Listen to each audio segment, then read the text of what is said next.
Hey, everybody, what's going on? Welcome to the program. This is the Titletown Sports Podcast. What's up, Melissa? Not too much, Craig. How are you? I'm freaking great. We had a really big, exciting week happen in Boston last week. Big, humongous week. So many sports occurred. Boston sports flying all over the place. You can't fucking get out of the way. We're going to talk Just about gotta them all. take it right in the face. No dodging it this week. No dodging it. You'll find out later about a giant burrito that wasn't able to dodge it Couldn't either. dodge that either. Yeah, on this week's episode, we've got Patriots, Chiefs. We, of course, have Red Sox, Astros. We have a little Bruins stuff, a little Celtic stuff, a very little. Yeah, we're anxiously awaiting the start of that season. Yeah, we sure are. And yeah, just generally, great time to be a Boston sports fan. Wall to wall. All over the place. We also took some calls this week.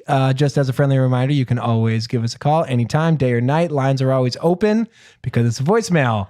904 87 TT Pod. 904 87 TT POD is the number.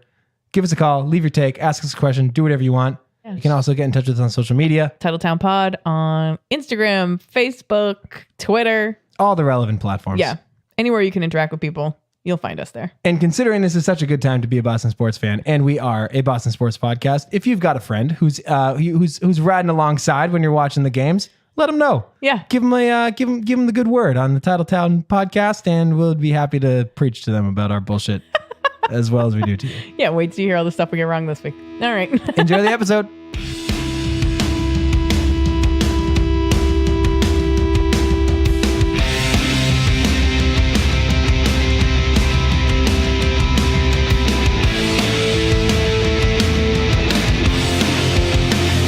Hey, Melissa, what's up? Hey, what's going on with you? Oh, just hanging out. We had a big week. Dude, crazy week. I can't wait. Specifically Sunday. Wild day. Too much. Great day in Boston sports. A lot of stimulation happening. Too much, almost. Yeah. We'll get to that later. All right. Want to get the people caught up on what's been going on? I do. All right. You start. I will. The New England Patriots. Heard of them. Yeah. This week, you might have seen it, beat the undefeated Kansas City Chiefs on Sunday Night Football by a score of 43-40. Uh-oh. Came down to a literal last-second time-expiring field goal by my man, Steven Gostkowski, Mr. Reliable. Patriots fans got their first look at Chiefs quarterback Patrick Mahomes, and he looked pretty freaking legit. Threw for 356 yards and 4 touchdowns with 2 interceptions. The Patriots managed to hold Kansas City to 3 field goals and no touchdowns in the first half. But the Chiefs came out in halftime firing and scored 31 of their 40 points in the second half. Yikes. Obviously, the pressure of playing against Tom Brady at Gillette Stadium was not too much for Mahomes, but Patriots got the last laugh. And now hold a valuable head-to-head victory, which might affect home field in the playoffs. Pats are second in the conference right now. Chiefs are first still. And next week, Patriots will travel to Chicago to take on the 3-2 Bears. Go Bears. Did you know that Patrick Mahomes' father was a baseball player and had a short stint with your Boston Red Sox? I did not know that. You're welcome. Although I did see so we'll get to this later, but corner of my eye, I was watching the Patriots the other night and did see a lot of adorable side by each, like Patrick Mahomes, age 5, year 2000. Yeah. Tom Brady wins his first Super Bowl, whatever, like shit like that. I was like, Yeah. God damn. It was annoying. That must be weird. They got to know the audience because most of the audience is going with the Tom Brady age and not the Patrick Mahomes age. Yeah, right. And I feel like you're just angering all people. Of America's like, Jesus Christ. Fuck this guy. This kid was born in 1996. Yeah. Are you kidding me? Also, I'm exhausted. I can't stay up this late. Anyway, moving on to the other big team. The Sox kicked off the American League Championship Series against the defending World Series champion Houston Astros. 2 games at Fenway. Game 1 featured a marquee matchup of starting pitchers with Chris Sale going for the Sox and old friend Justin Verlander for Houston. Verlander wound up with the win, and it was all Houston for most of the night. It was never in question. The Sox scored their only runs on the bases loaded walk and a pass ball. It was actually kind of exciting when that happened. But even still, it was 3-2 going into the 9th, where the Astros homered twice to extend their lead to 7-2. Just really make sure we knew who was the better team there. Yeah, that sucked. Yeah. In game 2, David Price, much maligned, Mr. Reliable himself. yeah, got the start and managed to make it 4 2/3 innings. Way to go. I would not have predicted, which is certainly an improvement over his ALDS start, where he didn't even finish the second, but he did give up 4 runs and 4 walks. So take what you can get, I guess. Didn't hit anybody. No. Look at you, Mr. Positive over there. I don't know. Anyway, they did give him some run support though, and they managed to take a 7-4 lead into the ninth, where Sox closer Craig. Oh my God, what is That's a tough one for me too. I have a hard time with that. And my name is also Craig. I know. Oh God, where Sox closer Craig Kimbrell made it interesting. It's like, after a couple of big hits and a run scored, Kimbrell brought the tying run to the plate, but managed to get out of the jam. The ALCS is now tied at 1 game apiece, and they'll play 3 in Houston on Tuesday, Wednesday, Thursday this week. So we've got a lot of baseball this week. Scheduling situation. Very strange. I'm also pissed off that this game starts at 5 o'clock tomorrow. Today, whatever. Tuesday. 5 Yeah, that's o'clock. weird. Well, they're trying to line it up with the West Coast game. Sure. Which Right. makes You sense. can't start the West Coast game at 5 o'clock It's our just time. to jam It's like up to have a fucking playoff game start at 5. Well, and it's weird when there's only 2 series going on. That too. It's like, can you just figure out like alternate? Just like, do different alternate days. Like both play Saturday and Sunday, and then during the week just do alternating days. Makes sense to me, Melissa. Let's move to the Bruins, shall we? Yes. Those dudes have not lost a game since dropping the 7-0 season opener to the Washington Capitals. Yeah, we all Since remember. our last recording, Melissa. Yeah. They've outscored their opponents 22-6 and have won 4 games in a row. Worth noting, 13 of their 22 goals have come from one or the other member of their top line, Patrice Bergeron, David Pastrnak, and Brad Marchand. We'll talk about that a little bit later.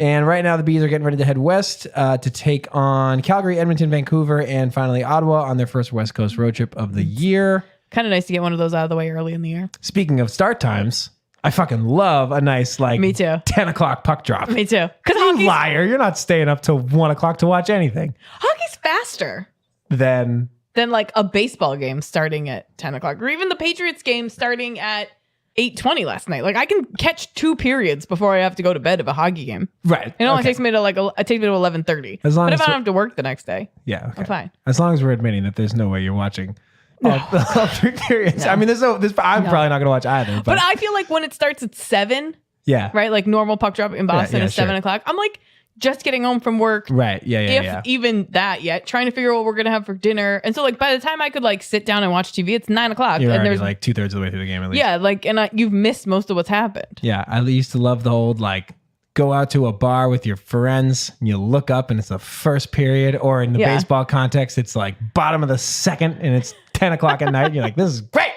Yeah. I think the ideal time for hockey to start would be 8:30. Interesting take. Yeah. Done by 11-ish. Yeah, exactly. Yeah, that's not bad. Go, brush your teeth, head to bed. You get a full night's rest. You're good to You got go. a full 8 hours. Yeah. Perfect. Anyway. Last team in town, the Celtics, will finally Finally. Jesus.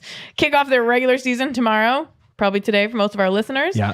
with a home game against the Philadelphia 76ers. Not a ton of news in Celtics land, as you can imagine, but one small development this week was that backup point guard Terry Rozier declined to extend his contract with the Celtics and will apparently be testing the free agent market at the end of the year. Yeah, the 15th, October 15th is like some sort of deadline to negotiate contracts with players. I don't think you can do it mid-season in the NBA, but so that's a thing. But Right, so he's not going to extend his rookie contract. I was out. reading into it a little bit, and like it seems like it's consensus that it would have been stupid to do that. Oh, yeah, there's no reason for him Yeah. to sign that contract. The Celtics are too stacked for him to like take that risk. They're not going to pay him $20 million a season, like some max contract What they guy. should do is trade his ass, but that's a topic for a different Well, day. maybe they will. We'll see how Kyrie looks. Yeah. Big freaking week. Oh God, Big weekend. yeah. It was great. This will likely go down as one of the better like 1-2 punch type of nights that has happened in sport. It was certainly one of the most exciting. Yeah. We were chatting a little bit before we started recording, and one thing that I found interesting last night was the Tyreek Hill like 75-yard catch and run touchdown to tie it up at 40, and I think it was Jose Altuve like wall ball to score the one run that scored in the bottom of the ninth with Kimbrel.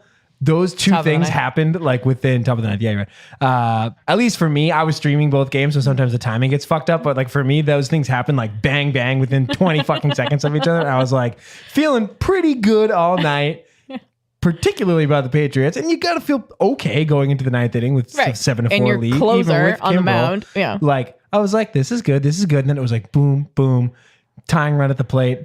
tie game on the football, and it's like, oh fuck. Yeah. If both of these go south in the last like fucking minute here, I'm gonna jump off my roof. There would have been fires in the streets. People would That have been a harsh rioting. Harsh turn for the worse. Because everyone is like staying up, watching what's happening, feeling good, and for both to turn sour in the same 5 minutes, oh that would God. be fucked up.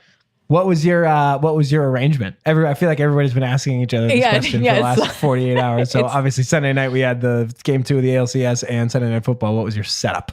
So I had the Patriots on the big TV. Yeah, on the broadcast. Nice. Yeah. And then on my coffee table, a little to my left, had my laptop streaming the Red Sox game. You had like a bifocal situation, a I had near like distance and a long distance. Picture in picture. I just made my own. So the edge of my yourself. computer screen was a little bit cutting off the corner of my TV, so I could like keep an eye on it, Audio? keep my good eye on it. My audio was Patriots Yeah. for 2 reasons. Go ahead. 3 reasons. Oh boy. 1, I'll can't get listen to comfortable. fucking Ron Darling anymore. I had to bail out on that. Sick of those dudes, big time. I can't. They got to switch that up occasionally. It's too much of the Mm-hmm. same people. 2, I feel like football is more exciting, and I would rather listen to the announcement of that. Yeah. Whereas baseball, I could like look at what's happening during a commercial break or during a replay, and I can see what is happening without needing them to tell me anything. Like the whole field is in my view. Yeah, You know what sure. I mean? That's not always the case in football. And then 3rd, I don't get to watch the game alone, and so my husband got to say. Oh. So I hate. No, that's a factor. It's a real factor. It was. It's a real factor. I couldn't be like, no, we're doing it my way. See, I went big screen baseball, satellite screen, laptop football, So that's like audio on the rogue baseball. to me. I That's can't. so backwards to me. Watching baseball with no sound, you might as well just turn it off and like get the box score up on the MLB app. But I disagree because you can see what's happening. But anytime you go, if you're watching baseball as your secondary thing, Yeah. if you like steal a glance at any moment, odds are you're going to see nothing. And then you go, Sure. okay, and you go back to whatever you were doing primarily. And then you steal another glance at your secondary screen and you look up at the baseball, and odds are nothing is happening. And But you just do that I over don't and see over why until you you needed die. the audio. Huh? I don't see why you needed the So it's audio. 'cause, for that. You that- needed that- to say like long fly ball in the center field. No, I makes needed, the I catch needed, on the warning I needed track. Darling to talk constantly about the Houston Astros. No, because that was my primary, that was my like A Focus on that, huh? B focus on the Interesting. Pats. Yeah, well, different strokes for different folks. Yeah, if you disagree with Greg, you can tweet us. Hell of a night, though. Hell of a night. So we've got some stuff to talk about. We've got more stuff than we can, frankly, fit into this podcast to talk about. We're Yeah. going to pick a couple things and get into them.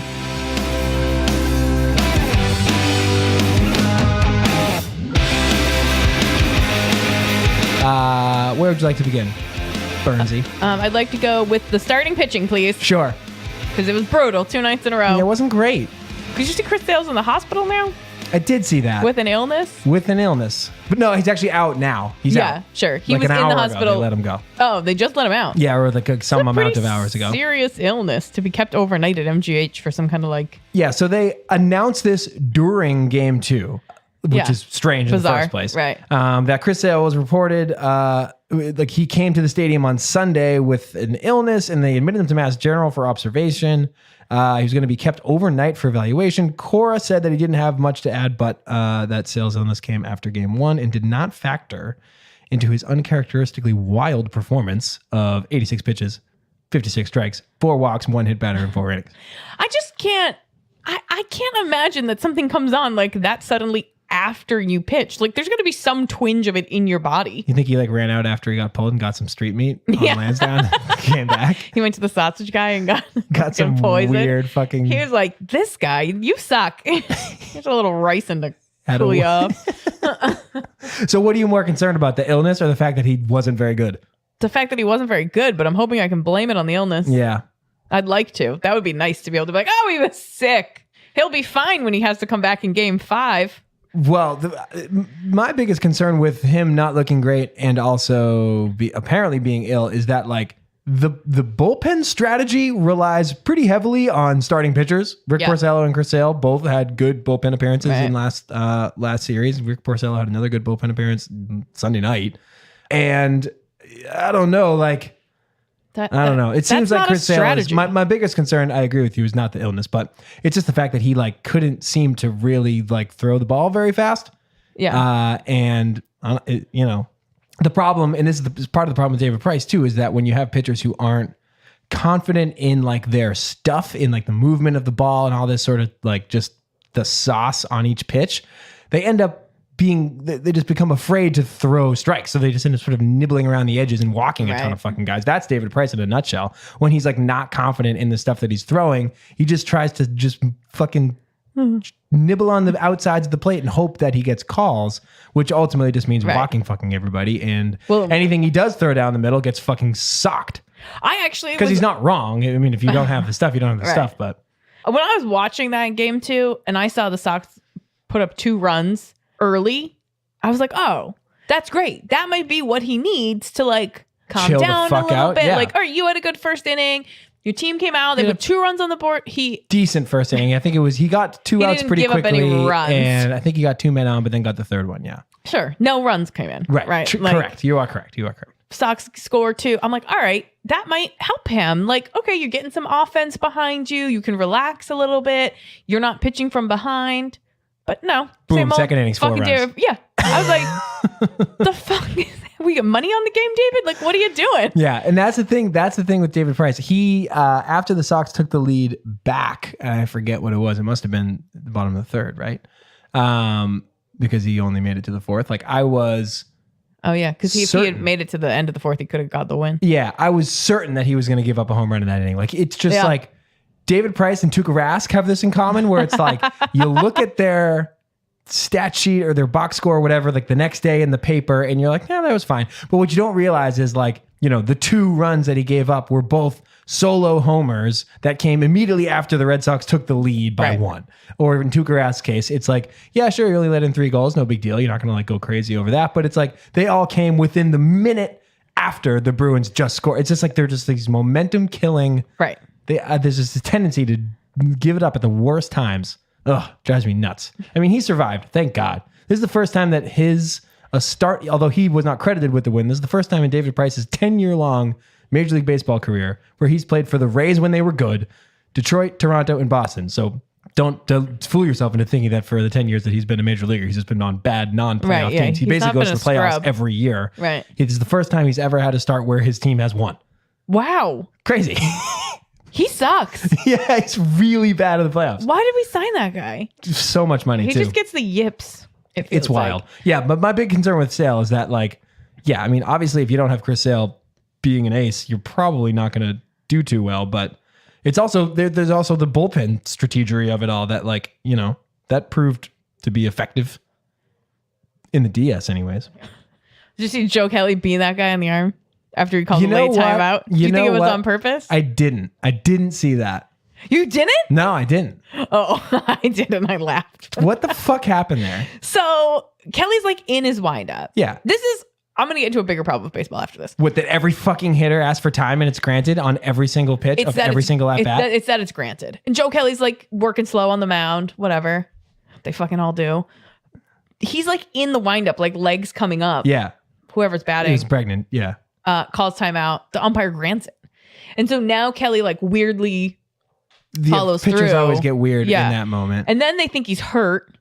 So they come out, they make him throw a couple test I heard throws. about this test. I heard about this test weird. pitch thing. And then the next pitch, he fucking just beans the guy. 100-mile-an-hour fastball straight off his like arm guard that he wears over his elbow. Right. Like, and that dude fucking crowds the plate like crazy. They showed that on the Game 2 broadcast a lot. He is like on top of that thing. Well, his toes are like on the chalk of like the inner boundary of the batter's box. He got backed up hard. And he did the whole like, staring thing, whatever. Sure. And then he just took his base.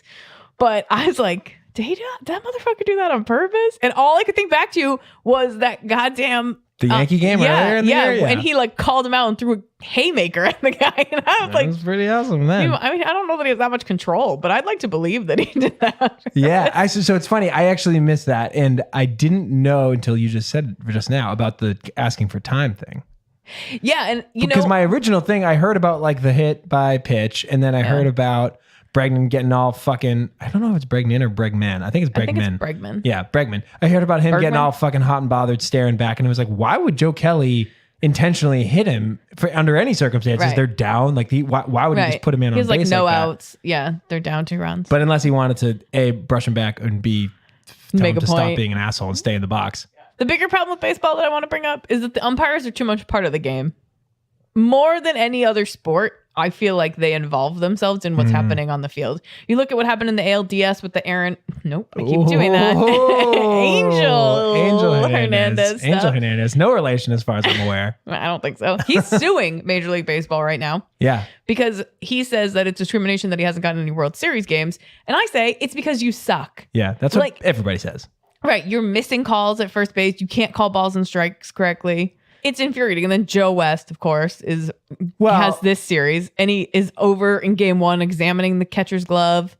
Then he fucking takes the ball off. Oh, God. Bean right clavicle. in the tit. That was He great. didn't even flinch. Just like Yeah, he's a bounced tough off old him. I was son like, of a bitch.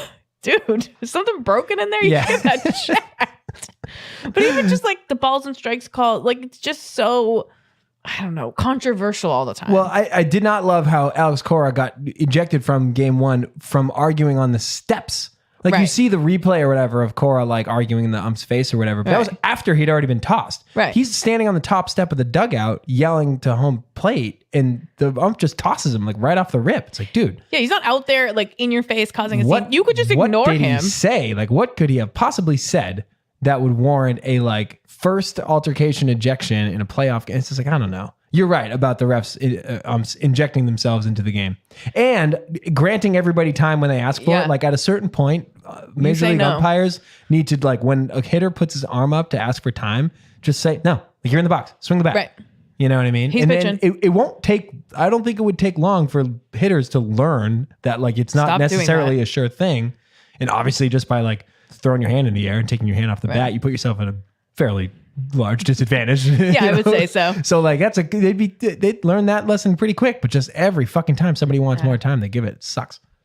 How did you feel about, so we were talking about David Price, right? David Price goes 4 2/3 innings, I think, on game 2, lets up 4 runs, leaves 2 men on in that inning, Right. Couldn't finish it. and walks off and gets a big old ovation.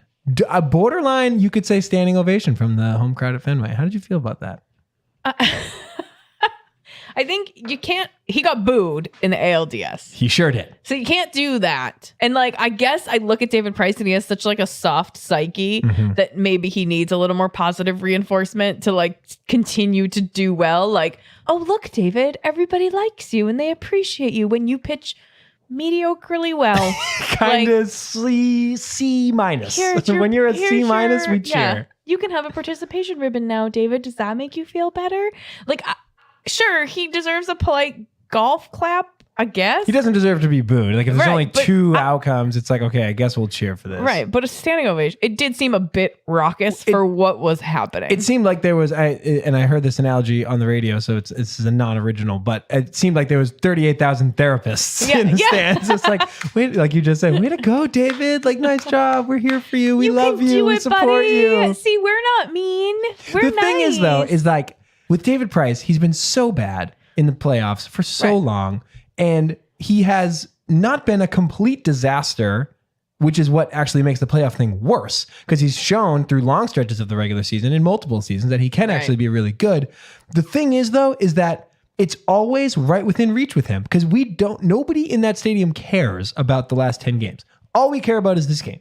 right. And by the last 10 games, I mean the last 10 playoff starts. Like, it doesn't actually matter what Right. you've done. If you- Everyone is, in fact, rooting for you. There's nobody in that, wearing a Red Sox hat, either in the stands or in the dugout, who's rooting against you. So, like, if you do pitch well, we will cheer. You Right. will be loved. You will be adored. Like, it can happen. If you went 7 shutout innings, that place would be on fire. Like you For would you be more than a anybody hero. else. You would be the hero of the series if you could do that.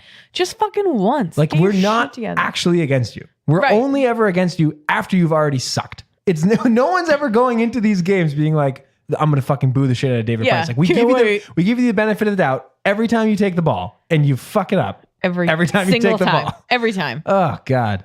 And it just kills your bullpen. And like we have talked for how long this season about that being the weakness. And with your 1 and 2 starters not being able to go deep into games, Right. you're just putting yourself at Killing such a yourself. disadvantage Killing yourself. to begin with. You need big nuts Nathan Eovaldi to go fucking 8 scoreless again, throwing Yes. 175 miles an hour all I don't night even know long. if that's replicable. Like, You can't bank on that. I mean, you can't. no. You want to switch gears to some football stuff? Okay. What was your take on Pats Chiefs? It was way too tight for me. I didn't care for that. Yeah, I was watching the game, watching that first half, and I was like 24-9, I think, going into Sick. halftime. yeah, Felt sick. pretty comfortable. This is great. This is how it should be. This is the Patriots we know and love. I'm going to be able to like turn in at the fourth quarter. I love how Jumping on the everything radio. comes back to like sleeping schedules with you. I'm old and I work early. I was like, Oh, God. then it just got way too exciting in the second half, and I didn't care for it. Yeah. That Harmon pick in the end zone was pretty sick, though. Mm. That stood out to me as a real plus. Yeah. I mean, I also thought it was a little too close for comfort. I predicted a close game. Sure. So I was a little surprised. A little with too the first close, half. though.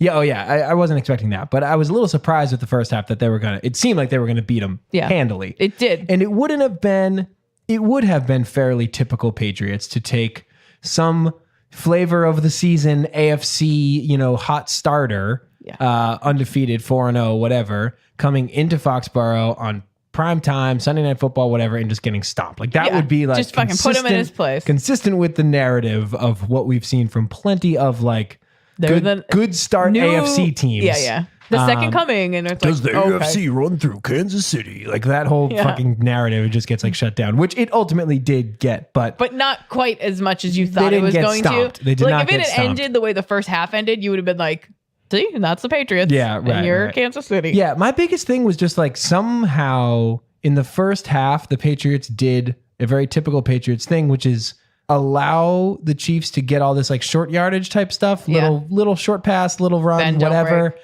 and just take away like the big deep ball, like big play stuff. that didn't Second last. half did not happen in the same way. So I don't know enough about football to know about like what actually changed on the field. Like this is why I listen to Greg Bedard on Tuesdays on Thugger Master, like, he's explaining great. all that stuff Yeah. to me. But like something happened coming out of the second half, and I don't think it was just Pat Mahomes like regaining his confidence, like drinking fucking Michael's special stuff at halftime. But yeah, I mean, if you could bank on one thing for the Patriots, it would be their safeties like play basically on the goal line the whole game and just keep everything in front of them and just prevent things like Tyreek Hill going for a fucking 75-yard touchdown. Yeah, it was a weird game. Yeah. The first and second halves were very different games. Do you want to know a fun fact about yesterday's I do. game? The Patriots did not punt at all and got no penalties in that game. Oh, I knew the no punt part. I did not know the no penalties part. They had one that was called on them, but it was offset by a Chiefs foul too, so that didn't count. Cool, clean sheet. Yeah. Way to go, boys. Yeah, I pretty mean, good. there's not much you can really get on the offense in a night where they don't punt. Like, come on. Right. That's Well, insane. there was that one turnover.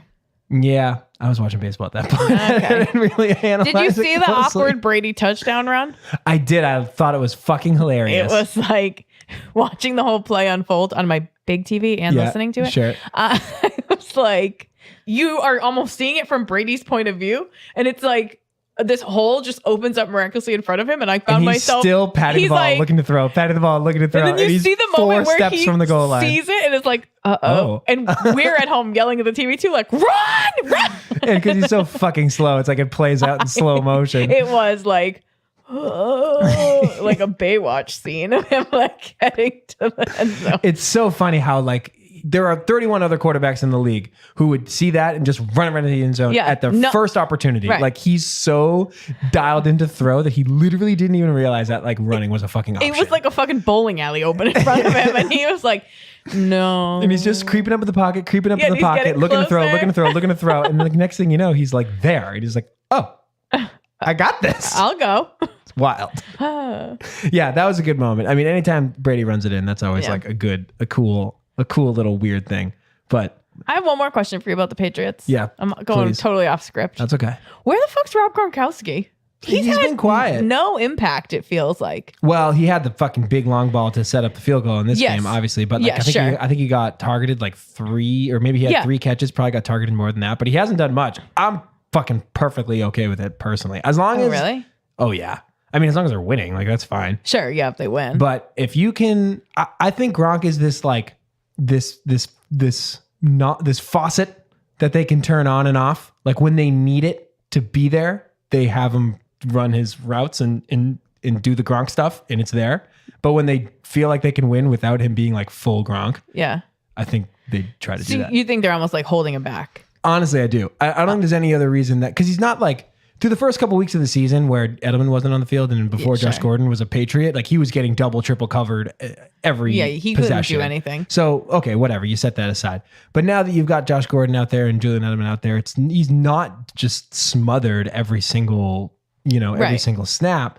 But I just think like he runs, this is another like stolen Greg Bedard, like Football Insider thing. He runs that like diagonal across the field, like seam route that like you've seen them do that in so many big games where it's like, We watched Hill do it last night. yeah, Kansas City. where like that's just, it's sort of risky because he's kind of coming right across the defense and like can get popped potentially if it's a bad throw or even if it's not, like whatever. It's kind of like a risky move, but it's pretty much like bread and butter, Brady to Gronk type stuff. Yeah. You just like don't see that unless they need it. Like that, there's a reason why in like the Interesting. biggest moments, 30 seconds left in the game, you got to get in field goal range. It's Gronk against the linebacker and they just go to him and it's there.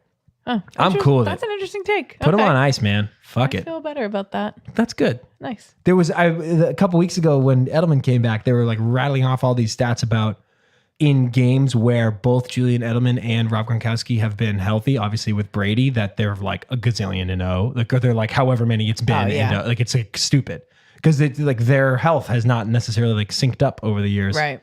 So Yeah, one or the other keep them both seems on to the be field missing. and it'll be gravy. Hey, we got some calls this week. All right, let's listen to them.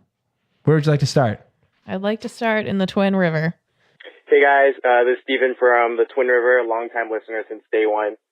So after watching both games from last night, who do you trust more, the Pats defense or the Sox bullpen? Thanks. Steven from Twin River. Asking the hard questions. Asking the tough questions. Who do you trust more, Patriots defense or Red Sox bullpen? I got to go Patriot defense. Yeah? Yeah. Trust him to do what?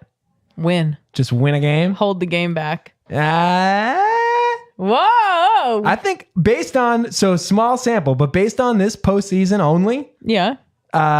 which is more or less aligned with the Patriots regular season, let's just say, I'll take the Red Sox bullpen. You literally just said earlier in this episode that they've had to have their starters come in to shore up the bullpen. They count. So I'm counting Porcello. I'm not counting them. Porcello came out. He came out of the bullpen the other night. No, he shouldn't be doing He's a that. bullpen That's guy now. not a good thing. He does both, double duty. You can't do both.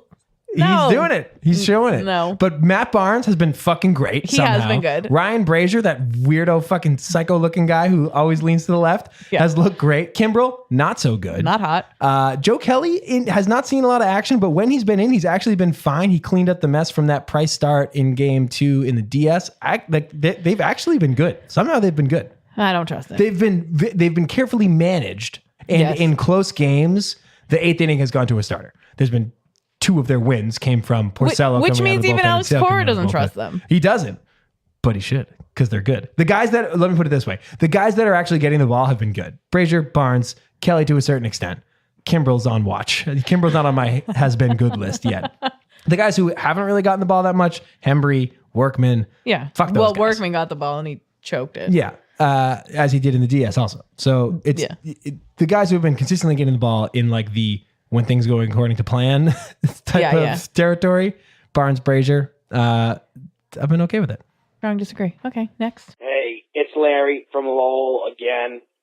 I'm exhausted between last night's bullshit and then tonight, Kimbrel fucking just tossing cookies a little bit, making it interesting unnecessarily, and then you flip over to the Pats and it's a fucking shootout and you're going 40-40 and you toss it to Gronk, who's obviously the better number 87 than the other side of the field. Either way, New England comes out on top, both ends. Let's go. Coming to Houston. Pats hitting the road. Let's get it fucking going. Larry from Lowell out. Nice take, Larry. Yeah. No question. Didn't That's really have a fine. question for us. Just wanted to share his thoughts. Where do you weigh in on the Travis Kelce versus Rob Gronkowski, I'm putting in air quotes, debate? It's like a who cares type of thing, but who's the better tight end? I'm Gronk all the way. Yeah, it's got to be Gronk. It's Travis gotta Kelce's be. just a receiver. He's like Jimmy Right, Graham. right. He's like one He of doesn't these. block it all. He doesn't do anything else for the He offense. just technically plays the tight end position, Right. but basically he's just a receiver. Right. Come on, people, put it to rest. Larry, this one's a little off. This one's a little off the grid for us. Uh-oh. Here it comes. I'm ready. Whew.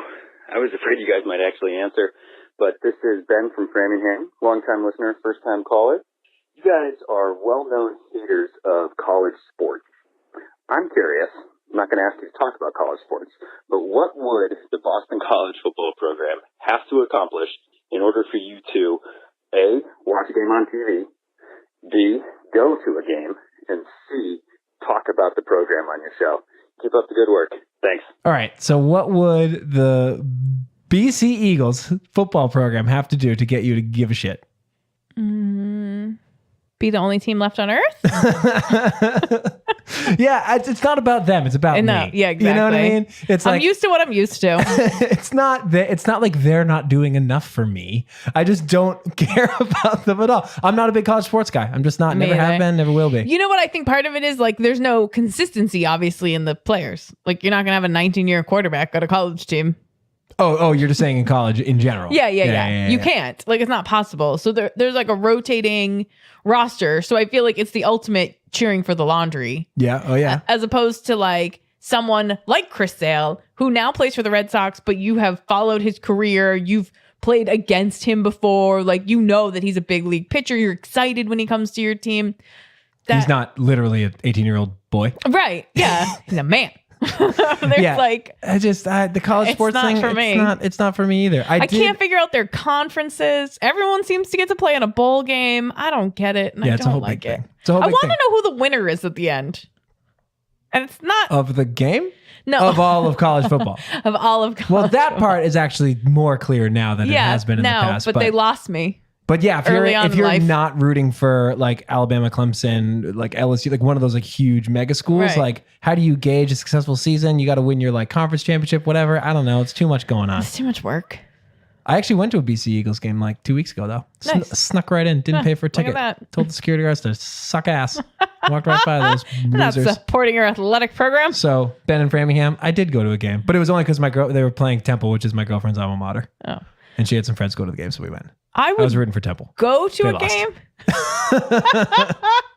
I would go to a game Nice because place. it's like a fun outdoor fall activity. But Yeah. I would need to like. It was all three of those things in my case: fun, outdoors, and fall, That sounds nice. Mhm. Yeah, it's a lovely day. and free. Yeah. Well, I think that's it for calls. all right. Hey, everybody, just so you know, open at all hours Yeah. of the day and night, 904-87-TTPOD. Call us up, leave your takes. Yeah, ask We'll a be here. question. We won't answer. Nope. Straight to voicemail. Guaranteed. Always. Give you the old fuck you button. How much time we got here? You got anything else, or should we go to the lightning round? You know what? I got one other thing. I'm Okay. sorry. No, I like it. I like this off the cuff style. Yeah, not in the prep. Yeah, we're both doing it. I got to take on Josh Gordon. Oh yeah, Flash Gordon. Flash, the man himself. Yeah. So Tell me. Thursday night football a couple weeks ago, he had that big touchdown from Brady. Yep. That was like the 500th or whatever, Patron Saint Josh Gordon. now. which was Yep. cool. This game, he did not catch a touchdown. He got targeted like 9 times, which is kind of a lot, but he did have a deep ball, like pass interference call that ended up giving the Patriots the ball on like the 1 yard line. I'm Yeah. pretty sure they converted. That was the Julian Edelman touchdown, I believe. Sure. But anyways, it was like a deep ball to Josh Gordon. I just think that if he can do that once a game, That's all that's you need fucking great. because it keeps the threat alive. Yeah. So you have to defend against If it. they just throw 1 or maybe 2 deep balls to Josh Gordon every Sunday, Yeah. just to keep the defense honest, just to Right. make sure. And I mean, he's got to like be able to catch them with some regularity. Right. But even then, like not really. Fuck if he can it. just get he's a big dude. If he can just get a defender draped all over him, they can get a PI out of it. yeah, fuck Fucking it. awesome. Even better. You don't have to do anything. Love it. I heard Bill Belichick talking about him today, Yeah. and he was talking about how he has big and soft hands. I was like, It's the best kind. well, that's what he said too. Yeah. He said, he's a good catcher because of you can hear the ball hit his hands, and he catches in his hands and then cradles to his body. He was very from a Positive, specific feedback. It was very positive, but from a like Bill Belichick standpoint, like on the scale of Bill Belichickiness, it was Yeah. very like effusive praise. Yeah, and you I can tell felt the like. difference between him giving. He does this to opposing players a lot. Gives generic plays. When they He's a say great player. they run well, they pass well, they coach well, Yeah. they do it. They all 3 phases. They're just like the generic praise. Yeah. we call that positive general. But yeah, if he's talking about his hands or whatever, then Yeah. like that there's some realness there. I remember there was. I don't even know what the fuck it was. Tony Gonzalez, the old Falcons tight end was talking about that on some broadcast years ago, and it like stuck with me. He was like, yeah, the really good guys in the league trust their hands. They watch it go all the way into their hands, then they bring it to their body. They don't actually they don't catch with use their the body. Yeah. They trust their hands to make the play. Apparently Josh Gordon does that. Bill Belichick agrees. I love it. Send him on a fucking go route 2 times. Make it 3. 3 times every week. You'll get at least one pass interference call out of that. Yeah, dude, that's what like teams do that. Like I remember in the years where the Ravens were really good, they would do that 5 times a game. Yeah. They would send fucking Steve Smith or Anquan Bolden or like one of these fucking guys on a go route. They had to have known that it was like 100-to-1 odds that they fucking actually connect. They're just selling out for the flag and they would get it like half the time. Right. Which is as good as catching the ball. Because it's a spot foul and it's bullshit. It's like the worst call in football. It's the worst football but call. It's a good strategy. Just send someone down the field and like hope that the defender does something that's flag worthy. Right. Anyways, Which that's my almost Josh everything Gordon is. take. And Sonny Michel still sucks. I don't care what you say. Let's do the lightning round.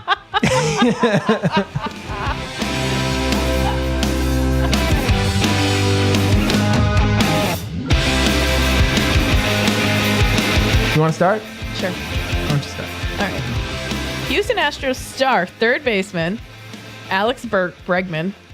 We don't know how to say it. It's Bregman. All right, we're going with that.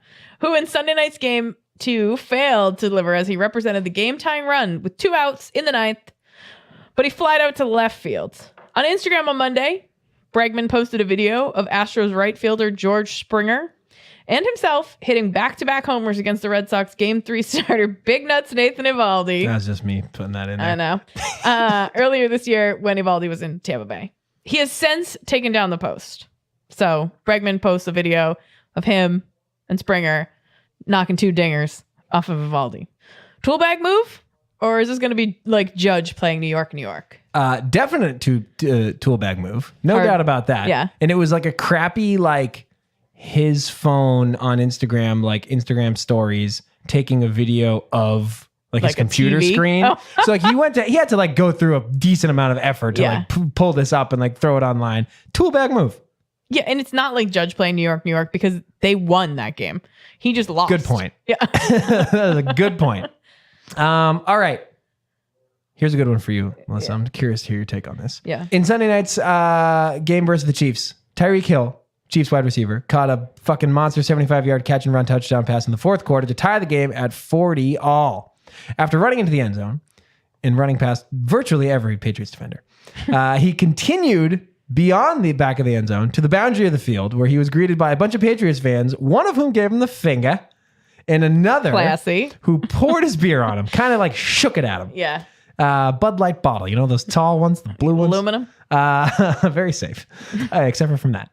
The Patriots released a statement saying that the beer-throwing fan has been disinvited to all future events at Gillette, and it has also been reported that Tyreek Hill and his agent Drew Rosenhaus are exploring legal action against the fan. Melissa, is this the proper punishment for this asshole-ish behavior? I think the being ejected from the game and losing your tickets, they warn you on every ticket that they give you that if you do that, that is the punishment that you will suffer. Like if you interfere with the field of play or create a disruption that interrupts other people's enjoyment of the game. I guess in this case, it would be Tyreek Hill's enjoyment of the game that he was playing in, yeah. I think him and Drew Rosenhaus talking about taking legal action against the fan is like douchey.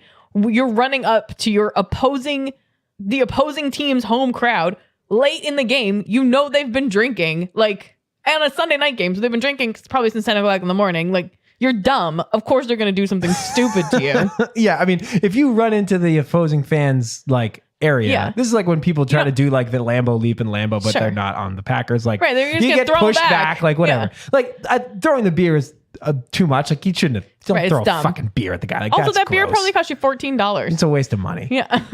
But yeah, And alcohol was legal closed by action. then. Tyreek Hill, Drew Yeah, Rosenhaus. Come on, please. get your head out of your ass. Make better choices, Also, Tyreek Hill. fan, get your head out of your ass. Yeah, Everybody, seriously. just be cool. Act like an adult. You know what the shittiest part is I bet that's not that kid's seat. He probably bought someone's season tickets and like that person's gonna get fucked now. Ooh, good call. You get in trouble if That someone, is how it happens. Yeah, Yeah. yeah.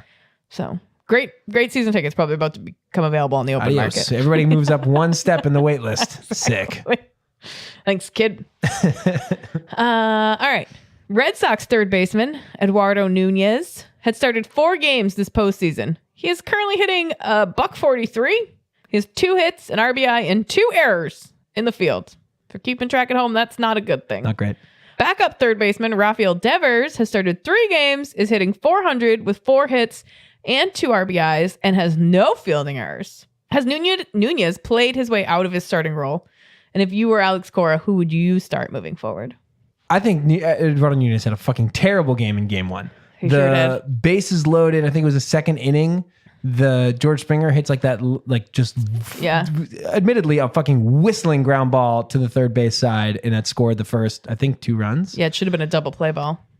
It should have at least been. I mean, it's a lot to ask to get him to like dive, stop it, pick it up, and throw it, but like, Yeah. stop it Right. from Get going the into guy the at infield, get first. the one out of Right. it. Like, come And on. no run score. But yeah, Yeah. he dropped it on the transfer. Like, and Eduardo Nunez is in the game because Rafael Devers is sort of a train wreck at third. But if Nunez is going to suck at third, I'd rather Right, have what's the Devers' point? bat. So like, whatever. If Nunez isn't going to be elite, you Right. might as well just stick Devers there and get the offense. So yeah, 'cause I that think was Nunez the has played himself out of a starting role. whole point. You're playing Nunez and Kinsler for their defense, and neither of them has looked particularly great in the field, and they can't hit the ball for shit. So like, what's the point? Yeah, well, and Kinsler hasn't had any like errors or anything. No. But I mean, hasn't been spectacular. He's not Been like putting on a nothing- fucking clinic out Right, there. But Nunez has been actually bad. So Yeah. you might as well just play the kid and get some offense. His plus minus is low. Let's go with Rafi Anyway. Devers, my friend and yours.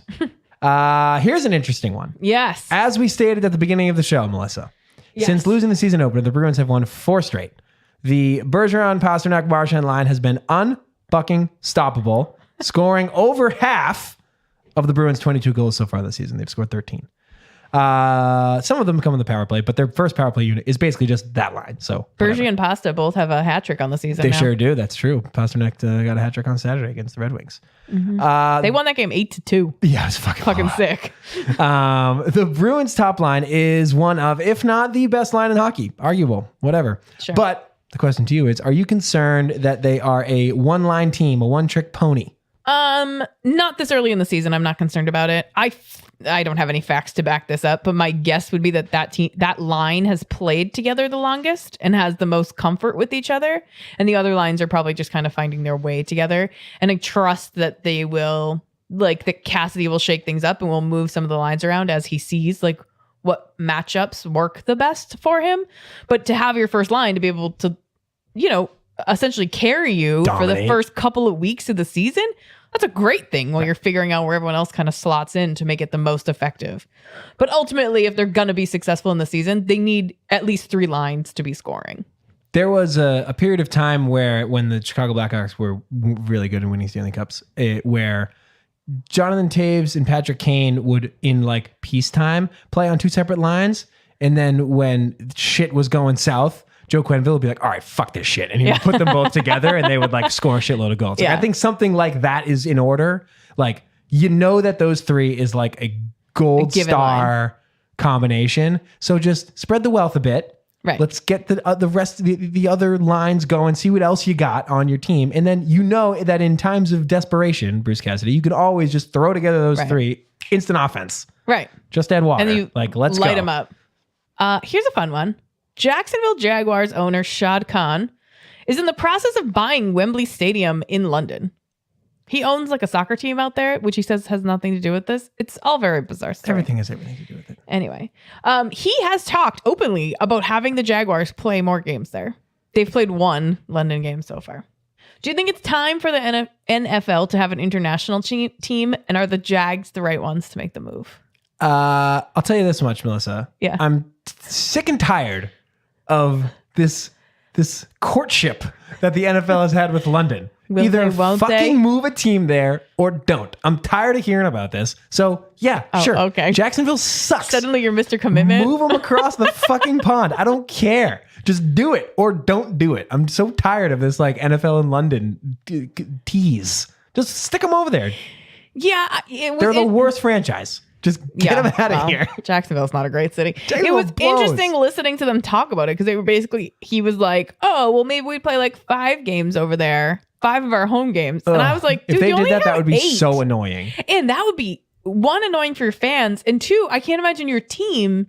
You are essentially giving up home field advantage then if you're going to play 5 games one place and 3 another. Like, they're almost all road games now because you have no comfort in your surroundings. Like, where are you supposed to live? They would have to like organize the schedule. That's the one of the biggest, I would imagine, logistical hurdles with this. They'd have to basically organize the schedule around this one team so that they weren't constantly at a disadvantage having to travel way more than any other team, which they would have to do ultimately. But maybe the 5 games, I mean, if they played, I don't know, if they played like 5 games in London to start the season and then they played their remaining 11 and 3, 11 on the road in the States, 3 in Jacksonville. Like, I don't know, something like that. Like, or the opposite, like whatever. I don't know. Sure. Or 5 right in the middle. Like a continuous stretch of home games at Wembley. Like, I don't know, maybe that could work. But whatever. Maybe. That just kind of fucking sucks, do it, though. NFL. I'm tired of this bullshit. Yeah.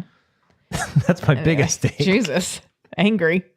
All right. This is one of my favorite stories of the week. Mm-hmm.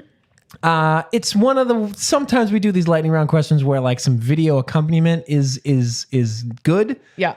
So maybe if our listeners want to go ahead and Google this and check out the video, you can. It might help as an aid, but I'll do my best to explain what went down here.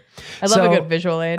This week in boxing, that's right, boxing, USA's own world heavyweight champion Deontay Wilder appeared on a Spanish language talk show. Think, like Regis and Kelly type situation in Espanol.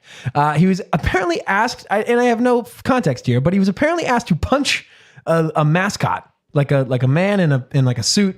Yeah. Whatever. You've seen him before. They throw t-shirts at you. And the mascot man was in a giant burrito suit. He's a big foam burrito. Nothing racist. There was, of course, a human being inside of this burrito suit. That was probably some sort of intern, likely unfamiliar with Wilder, and was dancing around, sort of waving his arms in the air and fully participating in the bit. Probably can't see anything because it's just a wall of foam in front of his eyes. Deontay Wilder, again, world heavyweight champion heavyweight boxer, proceeded to punch the fucking shit out of this guy who goes down immediately, obviously, and apparently broke his jaw, which is not funny, but also sort of is. Wilder apparently said after the fact that he didn't realize that there were people inside of mascot suits. Maybe he thought it was a robot. Maybe he thought he was going to break his hand by punching a fucking robot as hard as he could. So anyways, I guess my question to you, Melissa, is what the fuck did they think was going to happen there? And what do you think the bit was? Like, what's the bit? Like, punch the burrito? Like, what's the bit? I know. You do a pinata if you're going to do that. Don't put a real dude that would have been a there good to bit. get That's a better bit. smoked. But what do you think this bit was? I guess maybe they thought he would just like give him a quick sucker punch to the stomach kind of situation. In which case he would have like ruptured his spleen. Like cocks back and just he's guy. He's just standing in front of this burrito thing. Yeah. And he's like, burrito. 1 foot in front of the other. Both feet Dukes up. Picture, you're just typical boxer in his boxing stance and gives him a right hand, like a full like haymaker right hand, just absolutely rocks this guy's world. On TV. I just think. And then the mascot like goes down, and obviously on the mascot face. It's still smiling. Luckily, he's still smiling on the ground. You can't see the guy in there, but he's like rolling around, presumably in lots of pain. Yeah, his jaw just got smashed. Oh, God. Glass jawed. Poor bastard. Probably like an unpaid intern. Like it had to have been an intern. Oh, yeah. Like you don't like have a guy for that. You just throw it on the kid who gets the coffee. Come on out here and like do this dance. We'll give you $50. Oh, God. Wilder just fucking lights him up. I don't know what they thought was going to happen when they encouraged him to hit the burrito. And I also feel like it really shows the adverse effects of getting punched in the head repeatedly. You don't think there's a human inside of that? Yeah. What I would like to ask more follow-up questions like, well, what did you think was in there? So now that we've determined what you didn't think was inside of it, what did you think was inside of beans and rice? What were you comfortable? Did you think it was? It had live chicken in it, just to spice it up a little. Did you think it was what's the word? A sentient burrito? You think it was just a gigantic, real burrito? sentient burrito, like it's some sort of celebrity in Mexico, the burrito that woke up, and you're just gonna punch it in its face? Oh, they make food to represent you. How amazing! Oh boy, yeah, the whole thing's concerning. The poor burrito smiling and rolling on the ground. He's all stuck he wasn't in his smiling costume. inside. No, he's just stuck in his costume. Just imagine that. Oh my God. Imagine how bad that would hurt. Yeah, it's pretty brutal. So anyway, if any of your friends ask you to put on a fucking mascot suit and get punched, just don't do it. You can't trust the people on the other side. No. Inside the mascot suit, you're not safe. That's not a heavyweight champion punch-proof mascot suit. Not enough cushion. Probably not even fucking waterproof or anything proof. Anyways. Anyway. Okay. What a week. So coming up, we've got 3 playoff games At least. and a football game. And we got between now and the next time we we talk. got regular season basketball starting. Yeah, that's tomorrow or today, depending on when you're listening. Sure. Or And, maybe it was yesterday if you're behind. Bruins on the road trip. Yeah. Big Woo! fucking week. A lot. I love this time of year. Great time of year. All 4 going. Very sporty. So sporty. Let's hope the Red Sox are still in it by the time we get back together.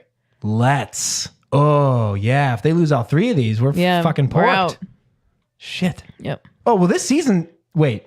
So it's Tuesday, Wednesday, Thursday. Yeah. Saturday, Sunday? Oh, I would presume. It's definitely Tuesday, Wednesday, Thursday, and then Saturday. And then if there's a game 7, yeah, it would be Sunday. be So Sunday by the night, time that we next record, this shit's going to be We'll written. know. One way or the other, folks. We'll know if we're getting a World Series rematch. The Astros and the Dodgers. Oh, you're calling it for the Dodgers this early? No, I'm just saying that would be the rematch. Oh. I'm not calling it for them. I have see. no interest. I see what you're saying. I have no vested interest in the NLCS. Well, hopefully we will need some in the case of a World Series. Let's hope. Until then, safe travels, everybody. Yeah. Find us on social See media. you on the other side. Holler at Town Pod. Yeah. We'll see you next week.